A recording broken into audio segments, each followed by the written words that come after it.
है। लेकिन ये है कि हामिद मीर जो कि पाकिस्तान के बड़े जर्नलिस्ट हैं, उन्होंने रिसेंटली एक स्टेटमेंट दी है कि दुनिया के बड़े बड़े जो थिंक टैंक हैं, यूएसए के, इंडिया के जो थिंक टैंक हैं, वो ये बात कर रहे हैं कि जो पाकिस्तान में सिचुएशन है, कुछ ही टाइम में पाकिस्तान 4 टुकड़ों में फिर से तकसीम हो जाएगा। क्या कहना चाहेंगे इसके ऊपर? यही मैं कहना चाहूँगा, अब छोटी सी बात आप मेरी सुन, ये प्लानिंग थी, ये बहुत अच्छी प्लानिंग कर चुके हुए थे। कौन जिन्होंने जो कह रहे हैं, अच्छा हामिद मीर कह, अच्छा थिंक टैंक्स जो कह रहे हैं ना, वो प्लानिंग कर चुके हुए थे कि इनको 4 टुकड़ों में तकसीम कर देता। भारत के कब से कह रहा है, समझ रहे हैं ना आप? तो वो खाता जो है ना वो क्लोज हो चुका हुआ, अब कुछ भी नहीं हो सकता, हो जाना था। ये अब की मैं बात बता रहा हूँ, ये मैंने रिसेंटली अभी भी एक थोड़ी देर पहले मैं एक न्यूज़ सुन रहा था, उसमें भी एक नजूमी, एक समझ लेकिन नजूमियात के हवाले से वो बता रहा था कि ये था तासुर, अब नहीं है। अब कैसे नहीं है? ठीक है, वैसे तो एज ए पाकिस्तानी मैं भी ये चाहूंगा कि पाकिस्तान टूटने की बजाय जुड़े, पाकिस्तान में यूनिटी आए। लेकिन इस टाइम बलूचिस्तान में आपको पता है क्या आवाज़ें उठ रही हैं। आपको इसके अलावा अगर आज़ाद कश्मीर की बात करें, वहाँ पे क्या आवाज़ें उठ रही हैं, गिलगित बल्तिस्तान में क्या आवाज़ें उठ रही हैं, सिंध में जो है वो सेपरेशन मूवमेंट स्टार्ट हुई है। यार ये जो चीज़ें आप बता रहे हो ना, ये पढ़ी लिखी बातें हैं, ये लोगों को पता है, ये होनी थी। ये जो सिचुएशन है ना, इस टाइम के ऊपर कोई भी होगा ना, वो बाहर से भी बैठा होगा, आप भी सोचोगे यार हो सकता है लोड लैदा हो जाए, हो सकता है पंजाब लैदा हो जाए, सिंध लैदा हो जाए, बट वो ऐसा सिचुएशन क्रिएट की जा रही थी वो, और उसी तहत पे ऊपर ये एक जाहिर सी बात है, कोई भी काम करना होता है उस पर पूरी थ्योरी होती है, तो वो थ्योरी चल रही थी। अब वो थ्योरी क्लोज हो चुकी है, क्योंकि इसका जो हमारा पाकिस्तान बना था ना, ला इलाहा इल्लल्लाह मोहम्मद रसूलुल्लाह, ये कलमे पे बना हुआ है, तो ये कोई भी इसको अलग नहीं तोड़ नहीं सकता, ना टुकड़ों में तकसीम कर सकता है। ठीक हो गया, अच्छी बात की आपने। लेकिन 1947 में पाकिस्तान बना कलमे के नाम पे, 1971 में पाकिस्तान के 2 टुकड़े हो गए, बांग्लादेश अलहदा हो गया, तब भी तो कलमे के नाम पे ही था। सर, वो हमने खुद किए हैं, वो कोई आम कोई ताकत आगे कर नहीं सकती। तो अभी भी जो ये लोग स्टेटमेंट दे रहे हैं, वो कौन सा कह रहे हैं कि हमने पाकिस्तान, यार अब तो होने के लिए कुछ लहदा रह नहीं ना गया, वो जजीरा टाइप था, वो दूर था, वो पाकिस्तान से बिल्कुल लहदा था, इसलिए उन्होंने वो लहदा कर दिया कि यार एक चीज़ खत्ते में है ना, उसको संभालना भी आसान है और उसको कैरी करना भी आसान है। तो वो आधी फौज उधर हो, आधी फौज उधर हो, तो हमारे जो हैं हमारे स्टेट है, एंटी स्टेट है, उन्होंने यही सोचा कि यार इसको लहदा कर लिया जाए। अब डीपली नहीं जाते उस टाइम के ऊपर क्या क्या हुआ था। नहीं, आप बताएं क्या क्या हुआ था, थोड़ा सा बताएं। हम क्या, आप क्या समझते हैं उस टाइम पे जिम्मेदार हम जो पाकिस्तान की बुक्स में लिखते हैं, पढ़ते हैं कि इंडिया की वजह से बांग्लादेश लैदा हुआ, ये गलत है, ये गलत है, जो चीज़ गलत है वो गलत है, वो हमारी वजह से ही हुआ था। अब आपको पता है कि मैं अभी नाम लूंगा तो मुझे भी उठा लेंगे। ठीक हो गया, ठीक है। आप मोहम्मद अली जिन्ना से ले लें और बेनजीर तक, कौन मारने वाला यार, इनका पता क्यों नहीं चलता जो मार के जाता है। हमारी ISI एजेंसी जो है पूरे वर्ल्ड में मानी जाती है, तो वो कहाँ एजेंसी है?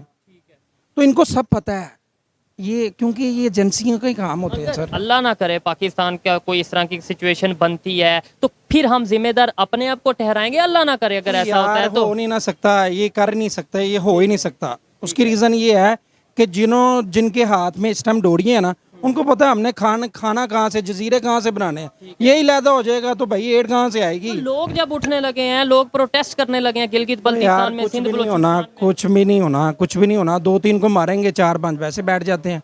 अभी इमरान खान को ले लो, 2-3 को मार के और कान पट्टी पे बंदूक रख के पार्टी छुड़वाई जा रही है। हमारी तकरीबन आबादी है 24-25 करोड़ की, इंडिया की आबादी है 1 अरब 40 करोड़ 45 करोड़ के राउंड बाउट है। ठीक है, हम भी यहाँ से कभी खालिस्तान की बात करते हैं, कभी किसी की बात सुनते हैं कि ये मूवमेंट चल रही है। वो आज तक वहाँ पे इतनी बड़ी आबादी को उन्होंने कैसे मैनेज किया हुआ है? हमारे से 24-25 करोड़ 23-24 करोड़ की आबादी मैनेज क्यों नहीं हो रही? उनका सियासतदान कहलाया जाता है। ठीक है, पॉलिटिशियन जो उनपे हैं, पॉलिटिशियन जो है ना, उनके पॉलिटिशियन कहलाए जाते हैं। हमारे तो जो पॉलिटिशियन है वो तो कहते हैं जी ये तो बैसाखियों पे आए हुए हैं, कभी भी उतर सकते हैं, इसको तो फलाना लेके आने वाला है, इसको तो वो ढींगरा लेके आने वाला है, तो उसकी क्या औकात होगी? तो बेसिकली मैं उसी की बात कर रहा हूँ कि अगर होना होता ना तो ये कब का कर देना था उन्होंने। जिन्होंने करना है ना ये काम, उन्होंने कब का कर देना था। अब वो इतने तो है नहीं कि यार एक रोटियां लगी हुई हैं हमारी और उन रोटियों को हम तोड़ना छोड़ दें। जिसकी आप बात कर रहे हैं, जिनकी आप बात कर रहे हैं, वो अगर नहीं भी चाहेंगे, पब्लिक में से अगर आवाज उठने लगेगी कि भाई हमें, यार पब्लिक की तो औकात ही कोई नहीं रहेगी भाई। पाकिस्तान में क्या औकात है भाई? ये सारा दिन बैठा हुआ, लाखों रुपया इन्वेस्ट किया हुआ है, मेरा 30 से 35 लाख रुपया अभी तक मैं नुकसान कर चुका हूँ, कोई 12-14 लाख रुपया मेरे पे कर्जा है, तो क्या कर लिया हमने? यानी आपने 30-35 लाख का इन्वेस्टमेंट की, बिजनेस स्टार्ट किया, लाख रुपया दिन का जो सा वो इस तरीके से आप वो इन्वेस्ट कर रहे हैं, और लेकिन आपको इनकम नहीं आ रही। भाई 1500 रुपए की सेल है, मेरे 4 बच्चे हैं घर में, वो आटा 150 रुपए केजी आटा है भाई, 600-700 रुपए किलो गेहूँ है, 300 रुपए किलो 300 रुपए लीटर है पेट्रोल है, तो किस तरह मैनेज करेंगे? आने जाने में तो 300 का पेट्रोल गया। कहते हैं कोई भी कंट्री अगर वो डेवलपमेंट की तरफ जाता है, अगर वो बेहतरी की तरफ जाता है, तो सबसे पहली शर्त यह है कि उसमें एजुकेशन सिस्टम बेहतर हो। सबसे पहली शर्त यह है कि वहाँ पे जो तालीम का निज़ाम है, वहाँ पे अवेयरनेस का जो सिस्टम है वो बेहतर हो। आपको लगता है पाकिस्तान में एजुकेशन का सिस्टम बेहतर है? जो बंदा करना चाह रहा था उनको तो इन्होंने उतार दिया। अभी एजुकेशन का सिस्टम बेहतर है? एजुकेशन ओ यार कहाँ है भाई? भाई हमारे दौर के अंदर 3 बुकें होती थी, अल्हम्दुलिल्लाह मैं अभी भी मैं 3 क्लासें पढ़ा हूँ, तो मेरी आपको वे ऑफ टॉक से नहीं लग रहा होगा मैं 3 क्लासें पढ़ा हूँ। वो 3 किताबें होती थी, 3 बुक्स होती थी और 3 कापी होती थी, मैथ इंग्लिश उर्दू। अब भी स्कूलों के अंदर 15-15 कापियाँ हैं, वो होमवर्क करने की बुक्स हैं, तो वो मुझे नहीं लगता बच्चा बाहर आता तो वो ABC भुला होता। हमारा जो तालीम का जो सिस्टम है ना, क्योंकि इनके ऊपर तो कोई पूछने वाला ही नहीं है ना, वो आप कहीं अपने गवर्नमेंट में स्कूल में चले जाएं और उधर भी कोई पूछने वाला नहीं है। तो ये एग्जाम्पल देने लगा हूँ, छोटी सी बात, मैं बात काट रहा हूँ बीच में, इस बात के ऊपर दोबारा आता हूँ। एग्जाम्पल देता हूँ, एक बंदा जो आपका हुक्मरान है वो अनपढ़ है, अगर वो चाहेगा, एक घर का फर्ज है, एग्जाम्पल है, जो खा रहा है वो कभी भी नहीं चाहेगा कि यार मैं कल दा बाल है मेरे नाल आके खड़ो जाए। एजुकेशन दी जाए। मैं बिल्कुल आपकी बात समझ रहा हूँ कि मतलब हमारे शायद लीडर ही नहीं चाहते। भाई मैं गांव चला जाता हूँ ना, MPA के घर में जाऊंगा ना, तो वो बेचारे वो गांव वाले ऐसे बैठे होते दरवाजे के पास, ठीक है, कि यार साहब नू मिलना है, यानी कि जो कुछ करना है इन्होंने ही करना है, इन्होंने करना है, साहब नू मिलना है। और यार तुम लोग भी साहब बन सकते हो, वो बनाना ही नहीं चाहता। हमारे देहाती इलाकों में भी इतनी एजुकेशन है ही नहीं, पढ़ने का निज़ाम ही नहीं है, पढ़ाने का निज़ाम ही नहीं है। अगर है जहाँ पे वो इतना कॉस्टली है, आम बंदा अफोर्ड ही नहीं कर सकता। नहीं कर सकता। इस महंगाई के दौर में चेंज कैसे आएगा, बेहतरी कैसे आएगी? ये पाकिस्तान को बेहतर डगर पे, बेहतर लाइन पे, बेहतर डायरेक्शन पे कैसे लेके जा सकते हैं? यार सबसे पहले कानून की बालादस्ती, ठीक है, लॉ का इम्प्लीमेंटेशन लॉ होना चाहिए और हर बंदे के लिए होना चाहिए।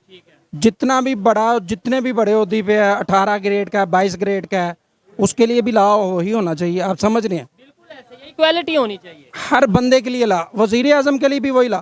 यहाँ पे उसकी पंजाब में हुकूमत है, वो अपनी FIR नहीं कटा सकता, तो वो उसको तो इंसाफ नहीं मिल रहा, उसकी वो FIR नहीं कटा सकता, दुनिया की तो मैं किस तरह FIR कटा मैं और आप क्या चीज़ है, दुनिया की जो कंट्रीज डेवलपमेंट की तरफ गई हैं, मैं चाहता हूँ पाकिस्तान की पब्लिक की राय ली जाए, ओपिनियन ली जाए कि जो भी कंट्री, अगर चाइना की बात करें, अगर इंडिया अगर डेवलपमेंट की तरफ जा रहा है, वो किस बेस पे जा रहा है? बेसिक मैं आपको एक छोटी सी बात बता देता हूँ। चाइना की आपने बात की, चाइना के अंदर जो करप्ट पॉलिटिशियंस है ना, उन्होंने गोलियां मारी थी, उनको सर पे गोलियां मारी और पैसे भी उनसे घर से लिए कि ये पैसे जो गोली ज़ाया हुई ना गवर्नमेंट की, इनके घर से लें पैसे। तुम्हारे पॉलिटिशियन करप्ट हो गए, वो चोरियां करके बाहर फ्लैट बना लेते हैं। वो उसी पे बात आ जाती है कि जो बंदे को गोली बजेगी उसको समझ आ जाएगी यार इसका ये असर हुआ है, मैं ये हरकत ही ना करूं। अब सऊदिया में चले जाएं, हाथ काट दिए जाते हैं चोरी करने पे। वही कानून है हमारा, वही इस्लाम है। इस्लाम की बुनियाद के ऊपर भी पाकिस्तान बना था। मैं जिससे भी इंटरव्यू करता हूँ यही कहता है कि इस्लामी सिस्टम आएगा तो ही पाकिस्तान में बेहतरी आएगी, पाकिस्तान इस्लाम की बुनियाद पे बना है। हम हर लफ्ज़ में अल्हम्दुलिल्लाह, माशाल्लाह, इंशाल्लाह, पाकिस्तान, इस्लाम, ये चीज़ लाते हैं। प्रैक्टिकली कहाँ पे नज़र आता है? और इस्लाम को हम नाफज क्यों नहीं, इम्प्लीमेंट क्यों नहीं करते, शरी निज़ाम क्यों नहीं लाते? मुझे ये बताओ कि हमारी अदालतों में इतने ज़्यादा केसेस लटके हुए हैं। हाँ। बाहर की अदालतों 24 घंटे में केस सुनवाई खत्म। नहीं, मेरा सवाल जो था उसका जवाब दें कि हर बंदा हर बात में ये कहता है इंशाल्लाह पाकिस्तान में मुसलमान है, पाकिस्तान इस्लाम के नाम पे बना है, माशाल्लाह, अल्हम्दुलिल्लाह। ये यार देखो मेरी बात सुनो, जब हम ये रोटी कपड़े मकान से बाहर निकल आएंगे ना, ठीक है, सोच अपनी बड़ी करें। सोच हमारी बनी कर यार, अभी भी तो नहीं ना खा रहे, तो निकलो बाहर यार, इनको खत्म करो करप्ट रोले को, जो भी ये इसके आरे आता है ना इस कानून के, उसको खत्म कर दो। अगर आप चाहते हो कि मेरी 7 पुश्तें जो हैं वो सुकून से रहें, मैं तो चलो मर गया, मेरी पता नहीं है 10 साल है, 2 साल है, 3 साल है, 35 साल मेरी एज हो गई है, तो मेरी जो पीछे आने वाली नस्ल है वो तो कम से कम सुकून से गुजारे। तो ये हमें आपको सबको निकलना पड़ेगा अपने हाथ। हमारे से बाद में बना, वो कहां से कहां चला गया, अफगानिस्तान में यार कितने उन्होंने साल उनकी गवर्नमेंट आम आवाम को सपोर्ट करती है भाई, उनको आसान कर्जे देती है बगैर सूद के। हम तो खुद सूद पे चल रहे हैं, हम तो IMF से सूद से पैसा लेते हैं। सूद हराम है इस्लाम में, आपको पता है ना इस तो बात का? भाई वही तो मैं कह रहा हूँ ना, मतलब पाकिस्तान हराम के पैसों पे देखें, बात थोड़ी सी कड़वी है लेकिन बात आप क्या इसे agree- डेफिनेट है यार, हकीकत है। क्यों वो कह रहा था कि मैंने IMF के प्रोग्राम में नहीं जाना, कहा था ना उसने, इसी वजह से कहा था कि यार वो है ही हराम है, पर गया था, कहता यार अब सिचुएशन ऐसी है कि मुझे उसके बगैर गुजारा नहीं है, तो डिफॉल्ट हो जाए। फिर हराम खा लिया, बड़ी अफसोस वाली बात है। अब बात ये है कि एग्जाम्पल है कि उसको ना चारों तरफ थे ना घेर लिया गया हुआ है। ठीक है, एक बंदे को चारों तरफ उन्होंने यार उत्ते भी मौत, थले भी मौत। ठीक है। तब मैं तो रहेगा कि यार मैं वहाँ पब्लिक की बेहतरी के लिए, पब्लिक के बेहतरी के लिए कुछ ना कुछ। पब्लिक की बेहतरी फिर भी नहीं हुई। पाकिस्तान फिर भी जो सा इस टाइम बहुत बुरी कंडीशन में है, डॉलर का रेट क्या है वो सबके सामने है। ये चीजें देख के दुख होता है हर पाकिस्तानी को, जो पाकिस्तान के लिए दर्द रखता है, दिल रखता है, उसे दुख होता है। लेकिन चेंज भी हम ही लाएंगे, अगर हम पाकिस्तान की पब्लिक में अवेयरनेस नहीं लाएंगे तो शायद चेंज नहीं आएगा। एग्री करते हैं इस बात से? यार ये हकीकत बात है यार, हमारे दौर में अभी इस जो दौर चल रहा है, जहालियत का दौर चल रहा है पाकिस्तान में या ओवरऑल? जहालियत है इधर यार। जो बंदा सही बात कर रहा है वो कहता है तो पागल है, ये गद्दार है, ये कहते हैं ये गद्दार। यही किरदार। अब मैंने एक छोटी सी बात बताई है कि पुट्टो से लेके आप लियाकत अली खान को किसने मारा, उसकी गोली किसने मारी, बताए मुझे। आज तक पता चला। बाद में जर्नैल वो जो मैं बात कर रहा हूँ पुट्टो को मारा गया फांसी, वो जजों ने माफिया क्यों मांगी थी कि जी हमें कानपट्टी पर रख के। यार बात हकीकत बात है, जो हकीकत है ना वो बयान करनी चाहिए। मरना जिंदगी की मौत अल्लाह ताला के हाथ में है यार। मैं सच बोलना चाहिए, सच बोलना, सच बोलेंगे, अपनी गलतियों को मानेंगे तो ही हम बेहतरी की तरफ जाएंगे। शुक्रिया। इस्लाम भी यही चीज का दरस देता है भाई, इस्लाम भी। हम फॉलो नहीं ना करते, हर बात में इस्लाम को ले आते हैं, बड़ी जल्दी इस्लाम को बीच में ले आते हैं, फॉलो नहीं हम करते। वही तो मैं बता रहा हूँ आपको, सच बोला ना मैंने झूठ तो नहीं बोला आपको। मैंने जो पढ़ा, जो मैंने सुना, जो मैंने अपने मीडिया पे सुना, जो मैंने पुरानी वो अखबार निकाल के नेट पे पढ़ी हुई है, मैंने वो जो देखा मैंने वो बात की। ठीक हो गया। 1971 में क्या क्या हुआ आज भी अखबारों में मौजूद है, इंटरनेशनल मीडिया इस चीज को रिकॉर्ड कर चुका है। ये तो फिर सीधी सी बात है, वो झूठ बोल रहे हैं। अच्छा वो सारे झूठे हैं, हम अकेले सच्चे हैं। ठीक हो गया। तो यार हकीकत है, जो हकीकत है ना, इस टाइम अवाम को अपना फैसला खुद करने दे। बड़े फैसले कर लिए 75 सालों से आपने, बस कर दें यार, हमारी भी कुछ एक बार तो हमारी तो मान के देखें। ठीक है, नेबर से रिलेशन बेहतर होने चाहिए, यानी कोई भी नेबर है वो यार, चाहे वो इंडिया है, चाहे वो बांग्लादेश है, चाहे वो हमारा ईरान अफगान, तो यार वो हमसे बहुत बेहतर है। उनकी कानून बहुत अच्छा है। हम कहते हैं ना तालिबान, मैं कहता हूँ उनका कानून ही बहुत अच्छा है। तो अगर इधर ऐसी हुकूमत आ जाए तो फिर? मैं तो कहता हूँ रात दिन ना चले, हुने आई जाए। तालिबान की हुकूमत यहाँ और भाई उससे इससे हालात बेहतर होंगे। यार बड़ी मतलब बड़ी स्टेटमेंट। वो इस्लाम के ऊपर है यार, वो अपने हक के ऊपर है। देख कितने अरसा जो है वो लड़ते रहे, जीते। आखिरकार हक की जीत होती है, बातिल की जीत नहीं होती। तो वो कौन थे, क्या थे? वो पाँव नंगे बेचारे, ना शूज ना कोई वर्दियाँ, इनके पास तो सारा कुछ था। इससे क्या जाहिर मैसेज आता है कि हक की जीत होती है। हक की जीत होती है। इंडिया पाकिस्तान में कितनी जंगें? कई चार जंगें। चार जंगें हो चुकी। कितनी हम जीते, कितनी वो जीते? उनके पेपरों में तो वो सारी जीते हैं। आपके पेपरों में बताएं, आपके कागजों में, आपकी डॉक्यूमेंट्स में कौन कितनी जीता? हम तो मेरे हिसाब से तो हम एक ही जीते हैं, मैंने जो सही सुना हुआ है। बाकी 3 वो जीते। तो इसका क्या आपने बोला जो हक पे होता है वो जीता है? देखो हक पे, अब हक पे हम जीते हुए हैं, बीच में कोई दगा कर दे कि भाई नहीं करना। कारगिल में क्या हुआ था आपको नहीं पता? क्या हुआ था बताएं ना आप। यार सबको पता है कारगिल में क्या हुआ था। फोन आया था कि जी नवाज शरीफ साहब ने क्या थी वापस, कितने फौजी मर गए थे। कौन थे वो आम थी वो। ये तो आज भी जिंदा। चले गाली तो नहीं हम देंगे। और ये है जो बंदा अपने केसेस के सामना नहीं कर रहा, 4 साल से भगोड़ा बना बैठा हुआ है। और यार तुम्हारा लीडर है ना, तो पाकिस्तान में आ। तुम लोग को पेट में दर्द होता है तो भाग के तुम लोग बरतानिया चले जाते हो कि वहाँ पे कि वो आपके ज़्यादा सके हैं। मरने के लिए आप कहते हो कि पाकिस्तान हमें ज़मीन चाहिए, यशियों के लिए आपको वो चाहिए। वो चाइना के अंदर बंदा चलाया ना, बिजनेसमैन था, उसने बिजनेस उसने किया और बड़े सारा कुछ करके ना, तो उसने हराम गोश्त दिया उसको। कहता ये नहीं मैंने बोला, पाकिस्तानी बंदा चला गया। उसने कहा ये तो हराम है।